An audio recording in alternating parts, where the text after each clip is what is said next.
And I would, in that case, give Professor Luis Ellen Tights the floor to conduct this session 2, which will focus on the benefits of the convention to businesses and practitioners. Luis Ellen, the screen is yours. Thank you very much. Thank you. Thank you. Can you hear me okay? Yes, good. Hola, and welcome to the second panel, which looks at the practical and legal aspects of the Choice of Court Convention with a focus on the Americas. As you heard, the Choice of Court Convention serves both as a dispute resolution litigation tool and as a transactional planning tool. We thought we'd start by seeing what the current situation is in 4 countries in the Americas in the treatment of foreign judgments without the 2005 or the 2019 convention. For instance, in the US, we have a big trade imbalance that we allow one readily to import most foreign judgments, but exporting them is more difficult, which, as Professor Hartley mentioned, was a motivating factor for the US to push for the Hague Conference to work on judgments. And that work culminated first in the Choice of Court Convention. I'll turn to Trevor Carmichael, who maybe could start us off with a brief statement on the situation with foreign judgments in Barbados.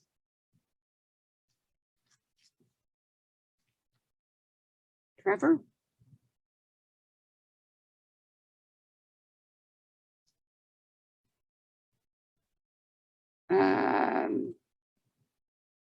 Trevor?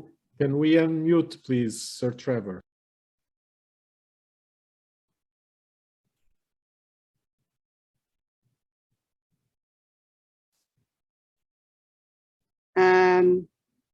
Maybe while we are trying to get Trevor unmuted,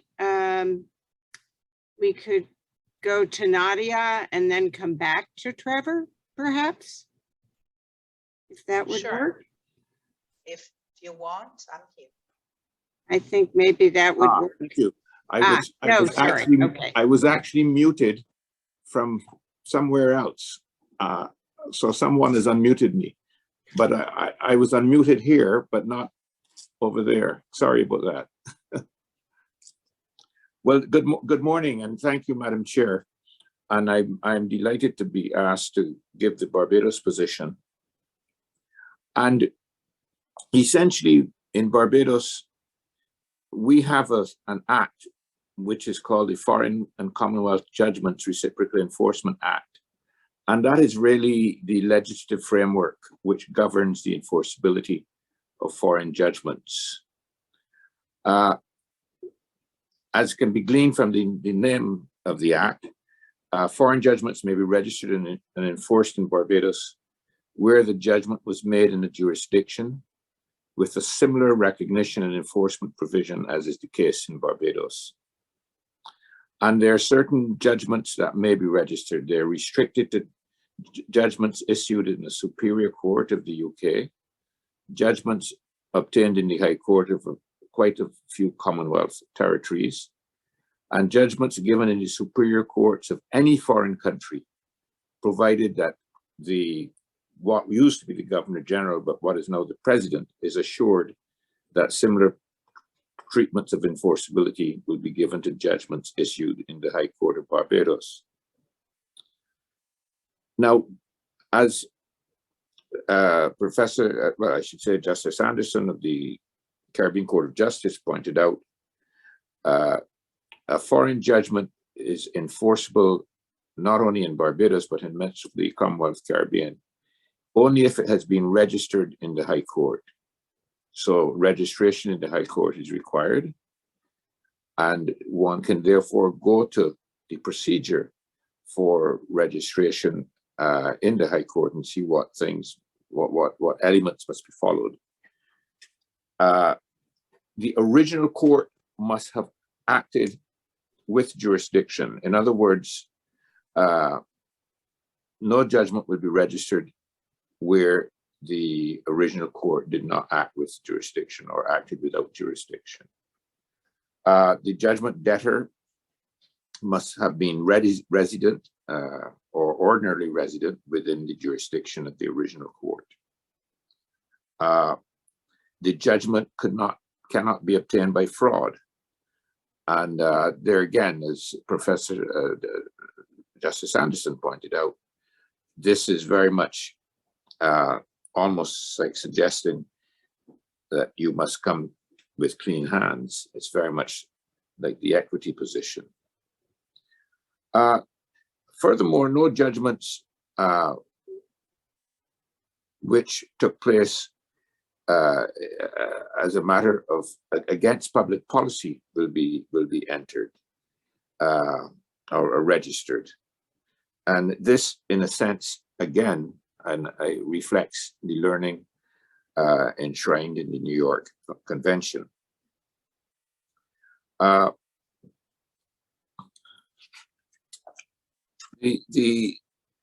There is a procedure, a very detailed procedure for the judgment creditor to apply to the High Court in Barbados, but it must be done within 6 years after the date of the judgment, or where an appeal is pending, after the date of the last judgment. So there is that procedure. Furthermore, the judgment will only be registered if the judgment is final and conclusive between the parties. There has to be a finality about it for obvious reasons. It will only be registered where a sum of money is made payable, which does not include monies in respects of taxes, charges, a fine, or a penalty. And you can understand very well the public policy reasons and the uncertainty reasons which that seeks to recognize and accept. Now, once the judgment has been registered in the High Court, the judgment creditor may then take steps to enforce the judgment, and no proceedings will be commenced by way of execution until the time limited for setting aside the judgment has elapsed. So that is also important. Foreign judgments may also be enforced under the common law, and that's important to recognize, because the theoretical basis of that action is that the judgment constitutes a simple contract debt arising out of the decision of the court to which the parties had implicitly agreed to submit their original disputes, and that is very important.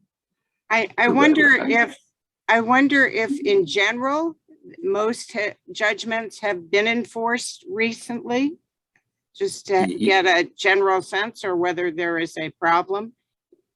No, there has been a great acceptance of the enforcing of foreign judgments, especially if practitioners follow the rules and bring them, within the ambit of the rules. They've been readily enforced. That's good to hear. Nadia, is that true as well in Brazil? Is there ready acceptance? Yes, and I would like to point out that in Brazil, both arbitral awards and foreign judgments go through the same process of recognition in the Superior Court of Justice. So they are considered equal. And 90% of all requests are granted, but I have to say that 95% of all requests are family law cases, and only about 4% are commercial cases. Notwithstanding, all of them pretty much are granted by our Superior Court of Justice.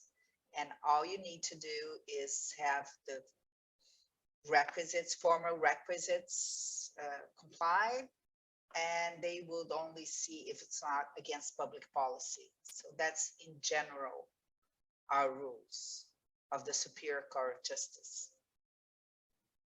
Okay, and let's turn now to Costa Rica. Mauricio, perhaps you could.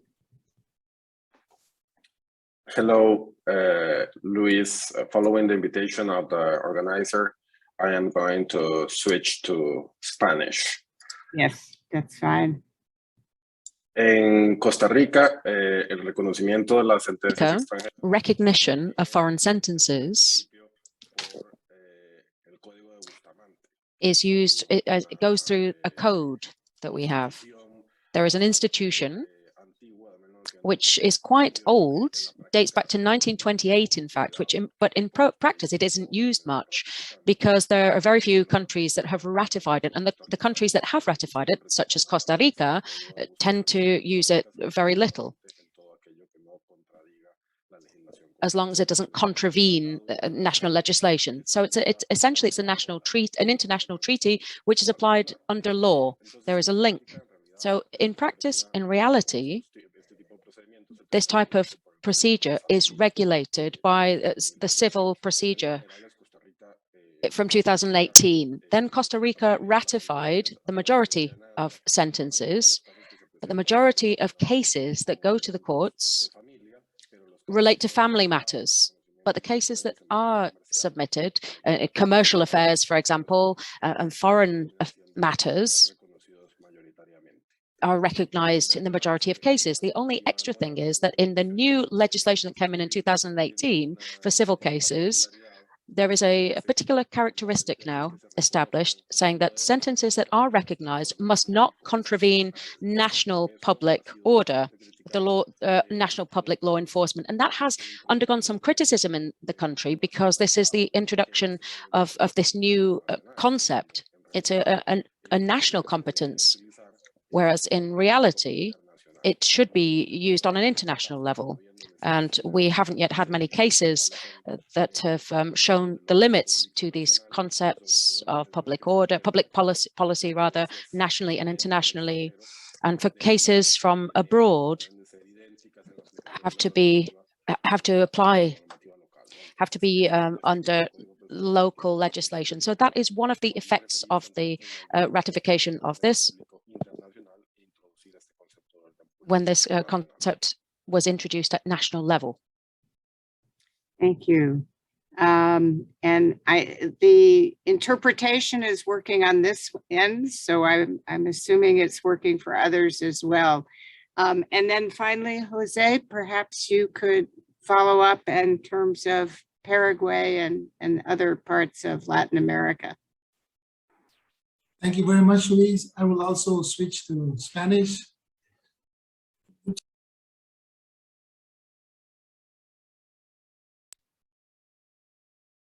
Can you hear me? No, I can hear you, but there is no interpretation. Sorry, the speaker temporarily muted himself, but as soon as he begins to speak, the interpreter will also speak. Okay. Okay. I'm going to switch to Spanish, says the speaker. He's back.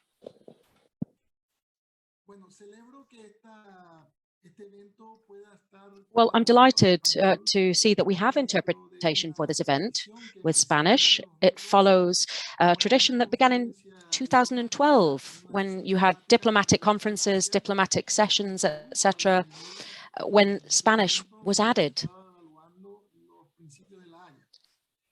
And that was one of the principles of The Hague. And it's very, very important for us to have interpretation available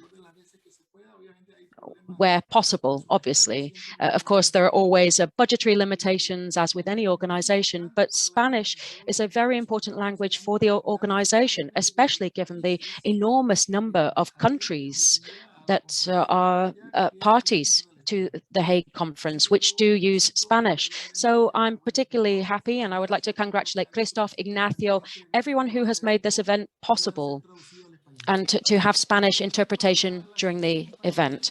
And with regard to the situation in Paraguay, Paraguay has very modern legislation where arbitration is concerned. It's very modern, and also with applicable law, international contract law as well, following the Hague Principle. However, its procedural legislation from a civil and international level is somewhat acronymic.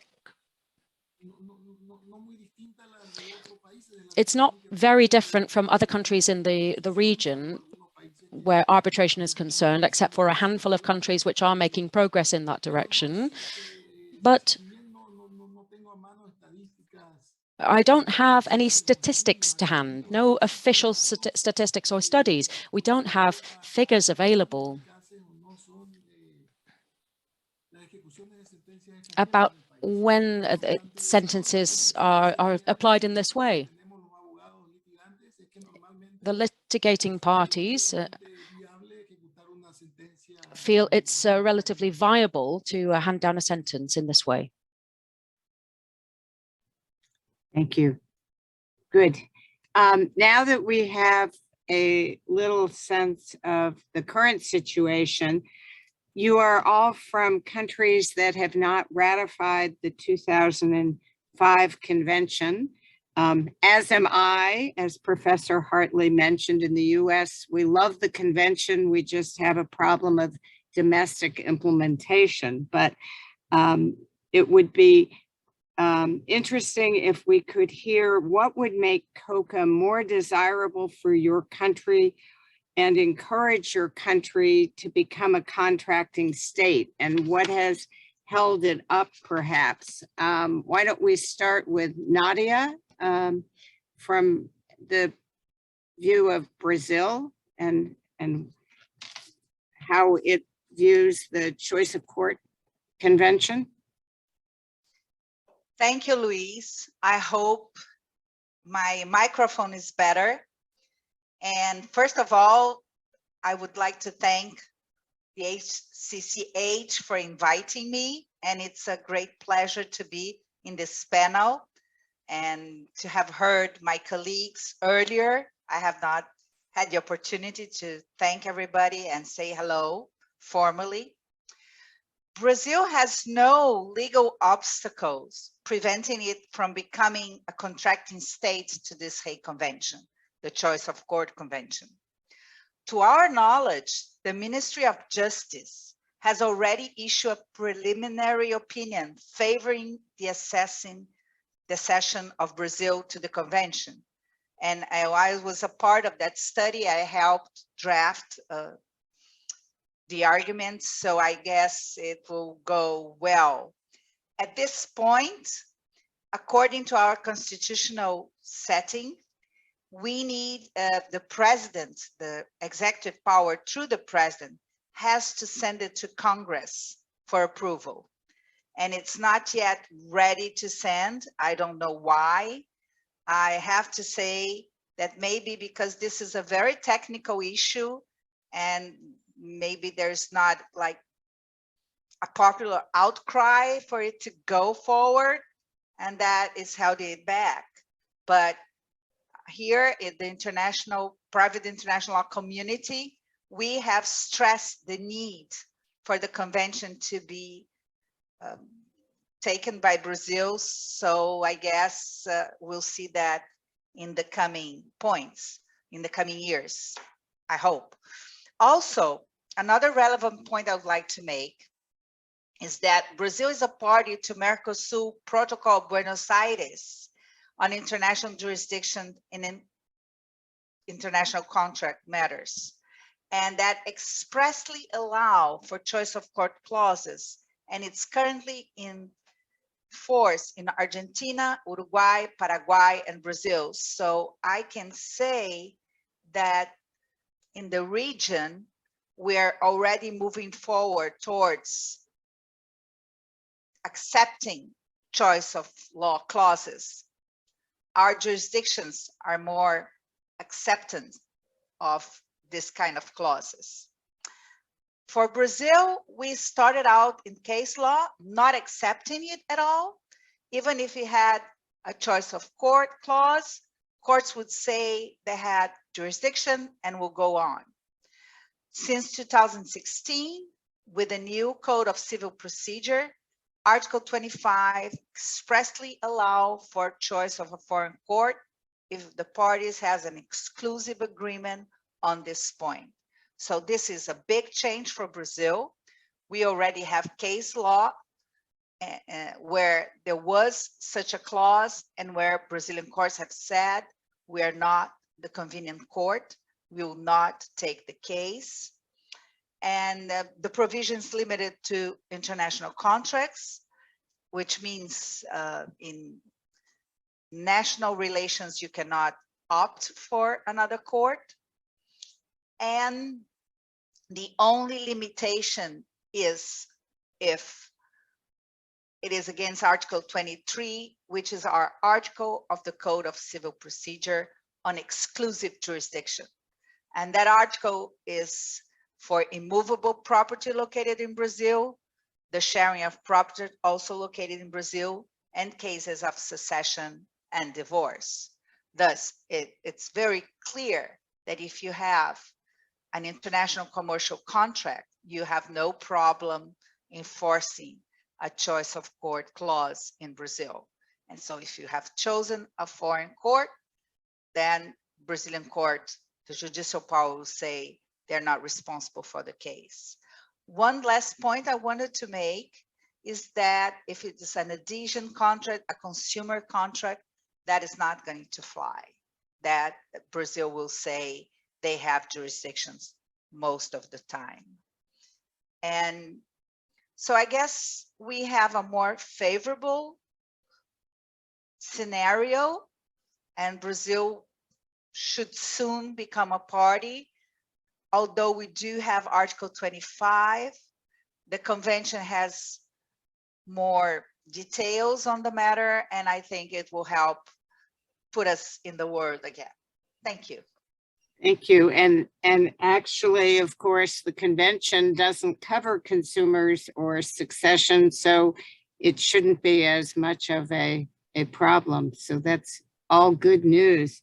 Jose, perhaps you could give us the view from Paraguay and on the acceptance of party autonomy in the convention, or what has held it back?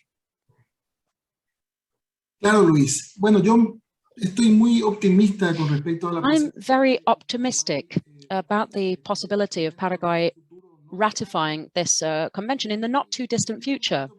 And I'll explain the reasons why. Paraguay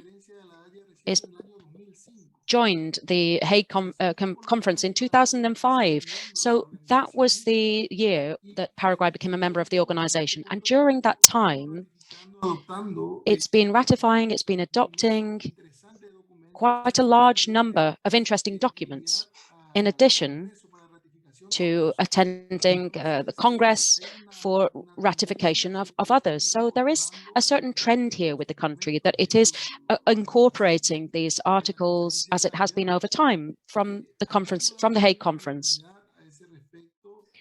And what's helping here is the fact that the Hague Conference has a regional office, the one it has in Buenos Aires.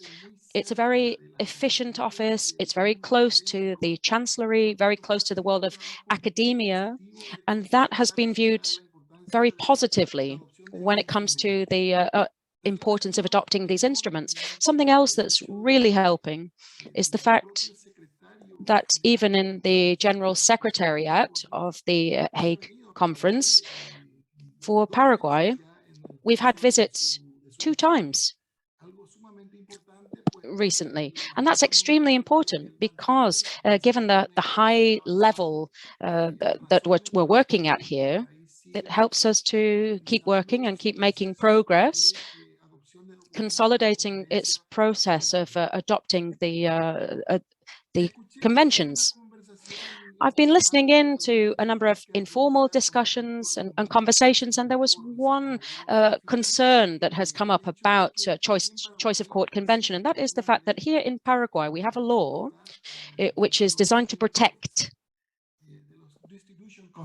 It's called an institution contract. This is something that is quite special about Paraguay. There are other countries which have similar laws, even in Europe. Belgium, for example, has this distribution law or similar types of laws. And the concern is that this law subjects the main suppliers to Paraguay to a set of rules that would have to apply in the case of a dispute. Now, this really oughtn't to be a concern, given that the choice of court convention does have the reserve option available. Also, considering the fact that this distribution law in Paraguay respects the Buenos Aires Protocol, which Nadia mentioned as well, because Article 4 of that convention covers this eventuality. And the Paraguay court has sent to the Mercosur court a request to obtain information about the Buenos Aires Convention. Then, given the revision of Mercosur, it's quite a complicated document to read. But if I'm correctly interpreting it, it's saying that each country is sovereign when it comes to its own public policy reserves. So for Paraguay, this makes up part of the Mercosur Protocol as well, which does have that provision in it. But that also might be part and parcel of this universal instrument, such as the Choice of Court Convention. Also taking into account that Paraguay has a modern law on arbitration in place. Thank you. And I think if we have more time later, but I think that your reference to Article 21 of the Choice of Court Convention, which does allow a declaration of specific matters to be excluded from the convention, might be of some use. Mauricio, perhaps you could give us a sense of how the convention will fare in Costa Rica and how soon it might come. For sure. En Costa Rica tiene un rezago importante. Costa Rica has adopted a number of instruments with regard to international commercial law. The country is always very swift to adopt all international treaties on human rights, for example, environmental affairs as well. But generally speaking, these topics are dealt with separately. There is a trend which we've seen emerging in the past 10 years, let's say, and that is the time since the country has been part of the Hague Convention. But in the past 10 years, we've had the model law, arbitration provisions, notifications abroad, etc. A number of provisions have been adopted in that time. And then 2 or 3 weeks ago, the country, it's pending ratification, but also signed the 2019 Convention about foreign rulings. Costa Rica signed the 2019 Convention first, before the 2005 Convention that we're also talking about. The fact that the country hasn't signed that 2005 Convention might be explained by a variety of reasons. There might be obstacles of a legal nature.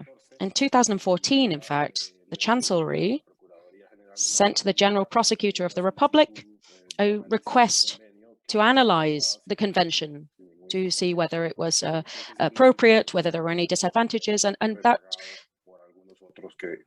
was the request that was sent, and it was a request to analyze all of these aspects that we're discussing. It was decided that there were no limitations in place or no obstacles to it ratifying, but the country will have to adopt the declaration as foreseen under Article 19 of the Convention, which limits the competence of courts in Costa Rica when there isn't sufficient connection with Costa Rica. That's a question of domestic legislation, civil procedures as well, and decided upon before 2018.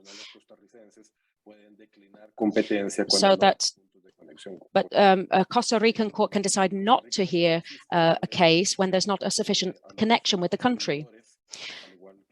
As far as the distributors are concerned, as mentioned by José Antonio, that's one example. But aside from that, there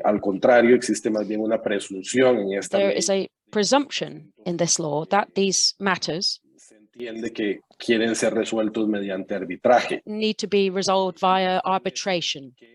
And it establishes that these cases, this form of arbitration, can be resolved in Costa Rica. So arbitration can take place in Costa Rica, but not necessarily. This law is considered to be a law under public policy, which means that it can be applied by any foreign court. It can be applied by a foreign arbitration body as well, whilst respecting law, public policy law. But it seems to me that the convention is very useful for the country, especially because, as I was saying before, it regulates certain issues when it comes to mutual recognition of foreign rulings. De 1928 de muy poca utilidad y por unos pocos artículos. Some of our provisions date back to the 1920s, and so Tan escasa de esta materia, there's very scarce legislation on this subject, which doesn't really reflect Costa Rica's stance, which has free trade agreements, for example, with the United States, with Canada, with Mexico, etc., China, with Europe. The list goes on. It's a very open economy, Costa Rica, and it really needs to have a better regulatory framework in place for foreign trade. So at some stage in the near future, especially given that we're just starting now with this ratification process of the 2019 convention, then we could also include the 2005 convention.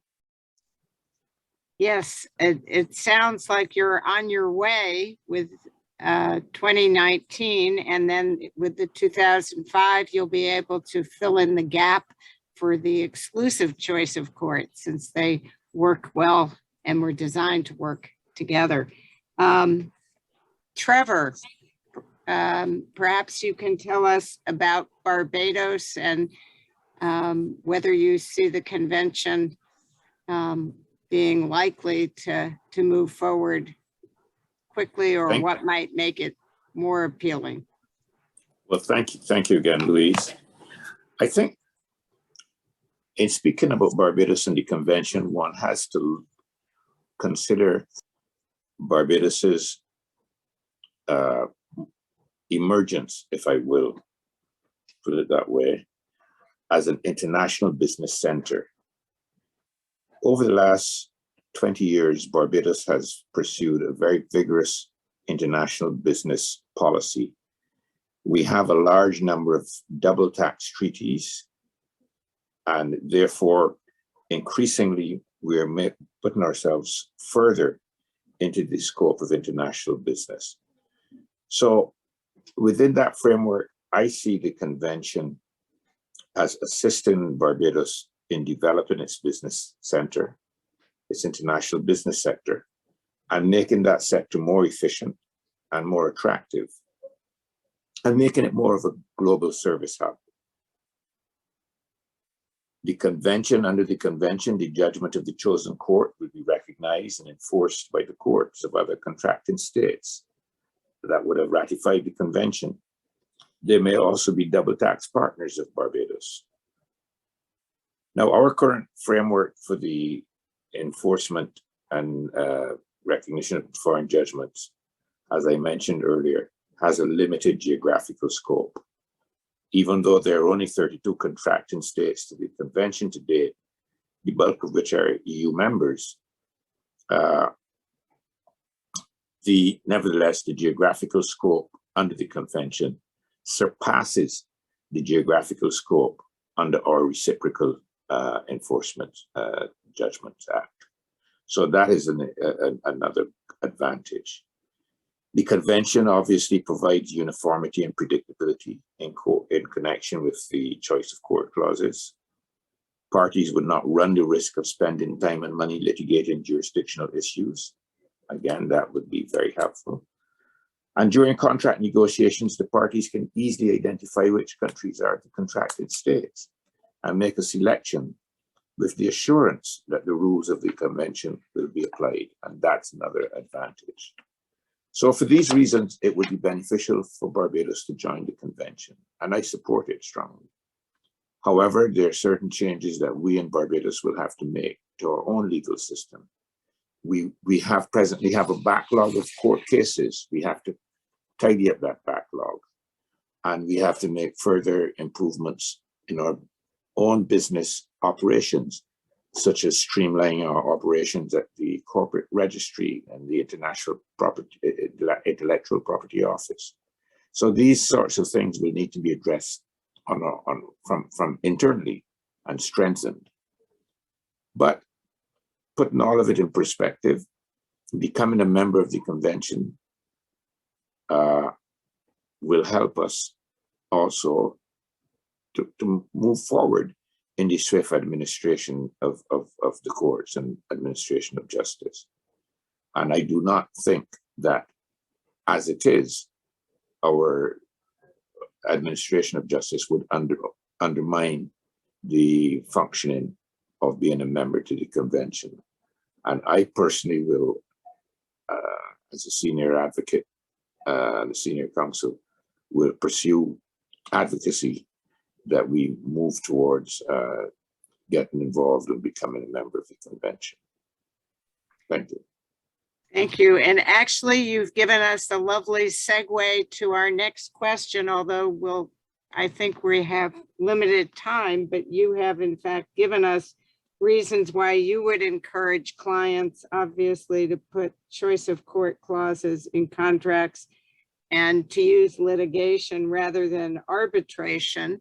But I will ask Jose for just some short comments on that, and then I'll try and catch everyone else before we run out of time.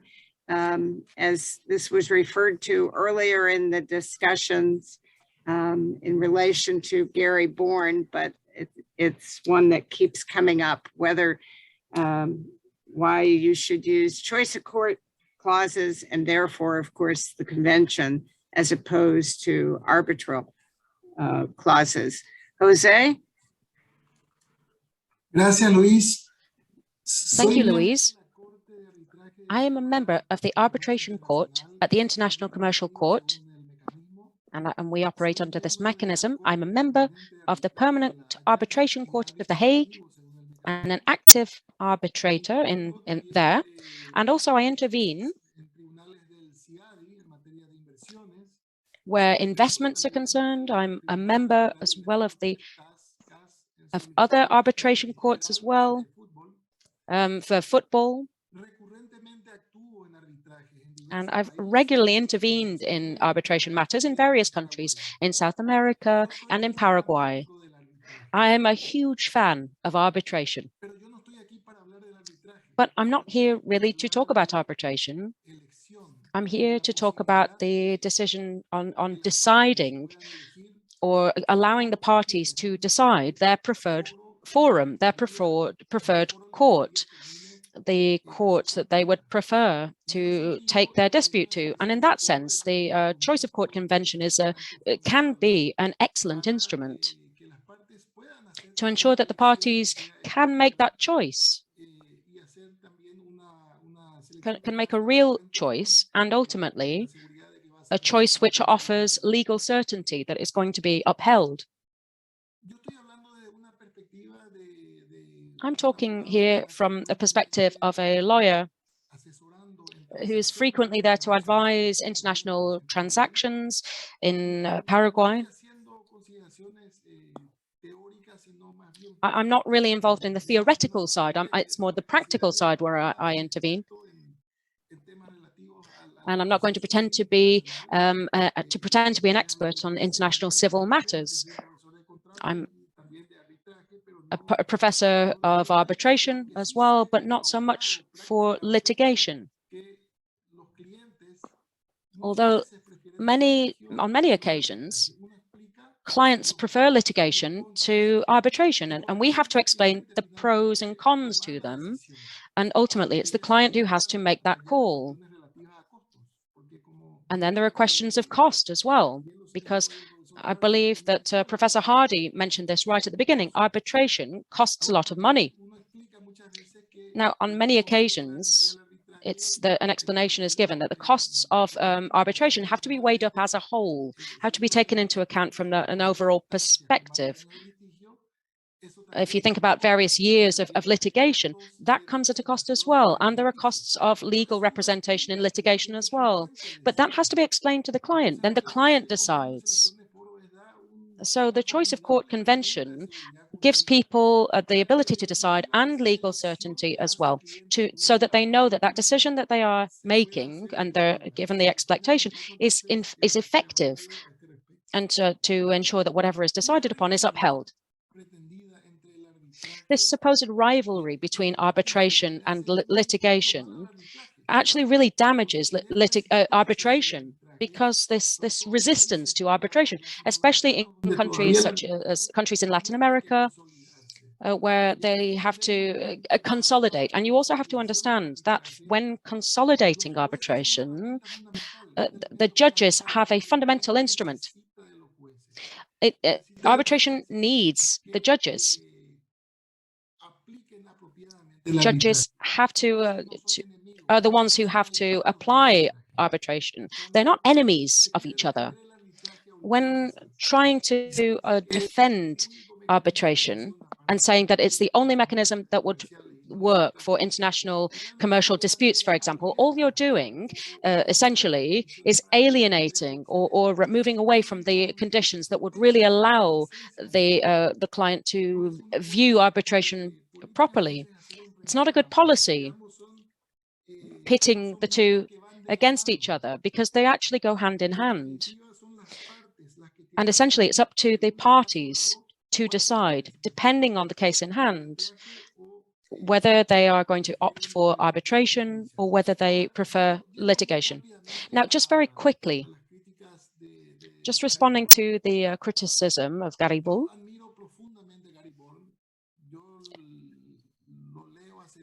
Garibald, I've been reading for over 20 years now, reading what has been written, and there's been some excellent work produced. But I disagree with what he says at certain points. I've read the criticism, and the criticism is issued that there are many corrupt courts. Now, this is an important point. But again, arbitration, this is where arbitration and litigation can go hand in hand, because if this legal system is corrupt, then it's not a good environment for arbitration either. But it's not good for implementation either, because a judge might be able to interfere when it comes to implementation. So the same argument about corruption works both ways. There's a problem that some countries in Latin America have, where their judges are perceived as being corrupt. And what is the consequence of that? That the parties don't choose those countries for the seat of arbitration. So that's an important point to drive home there, that the two go very much hand in hand. And so if we're saying that if corruption is a problem, it's a problem for everyone across the board, both for on the litigation side and the arbitration side. Now, I have jotted down a number of other points that I wanted to make here as well, but I think I've picked out the most important. I would also just like to conclude by saying that a convention, when you're negotiating a convention, you don't always obtain the ideal result, the perfect convention. Ultimately, the convention is a result of a series of compromises that have been made. And we have this dream. And I'd just like to show an image here on the screen if I can. This is one of my photos with Arthur von Meren when he was my PhD supervisor at the university that I attended in the United States. I just wanted to pay tribute to him and say that he also had this dream, and part of that dream has come true in the form of this choice of court convention.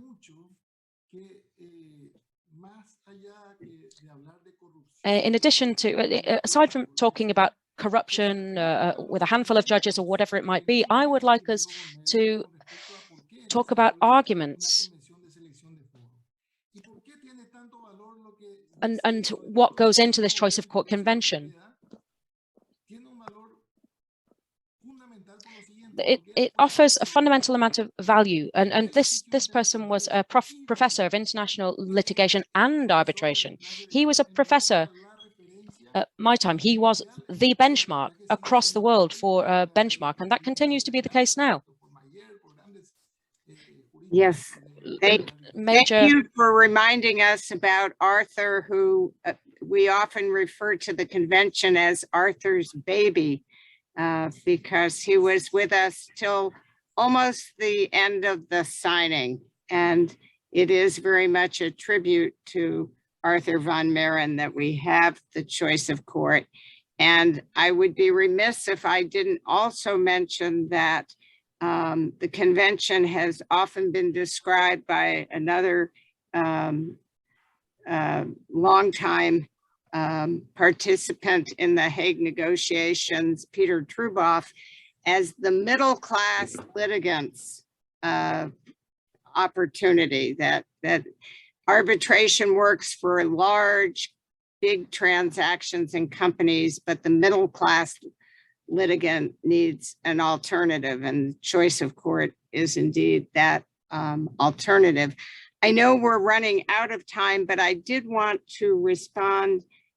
We had a question earlier from one of the countries, I believe, to the survey about whether electronic commerce and electronic transactions were impacted by the form requirements, or what impact the online and electronic commerce aspect has on the choice of court convention. And I was hoping Mauricio might be able to respond to that. Sure, Luis. En efecto, un tema que sigue dando... Well, indeed, a topic which continues to create headaches for a number of countries, including my own, is this written convention requirement, which the number 58 covers. It also requires us to make amendments to the model law that was passed a few years previously. And I think that given that situation, I believe, well, at least in the 2005 convention, there was Article 13, number 2, that talks about exclusive agreements for choice of court, which can be documented not only in written form, but using any other means of communication that might make that information accessible for for subsequent consultation. In order for it to be the convention to be approved in 2005, it could have been a little bit more explicit when it comes to covering electronic documents. And as has been mentioned, negotiating a convention isn't easy. And we see that it's always the result of a compromise. But this was a very abstract exercise, one which might have offered a greater level of clarity. For example, when talking about documents or agreements being documented, perhaps there could have been a better choice of word there.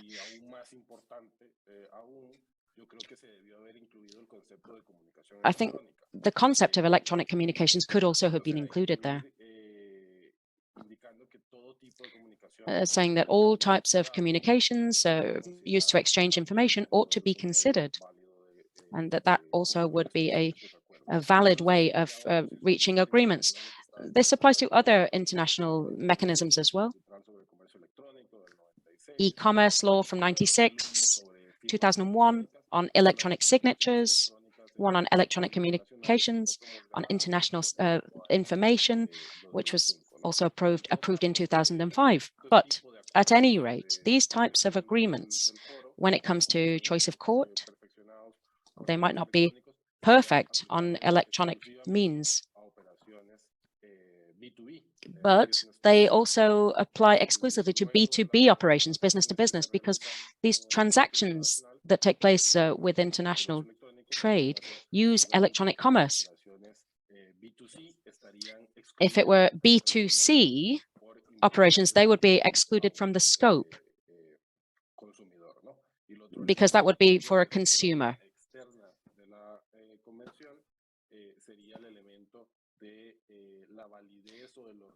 There's also the requirement to approve a convention with regard to how perfect the wording is. So if they are valid, or they're only if they can be valid when an agreement is clicked, as is the case for many courts, or there could be some type of other requirement. It's not just a click agreement. There can be other types of agreements made, but these have been covered by different courts in different regions. And generally speaking, it's understood that when there is the will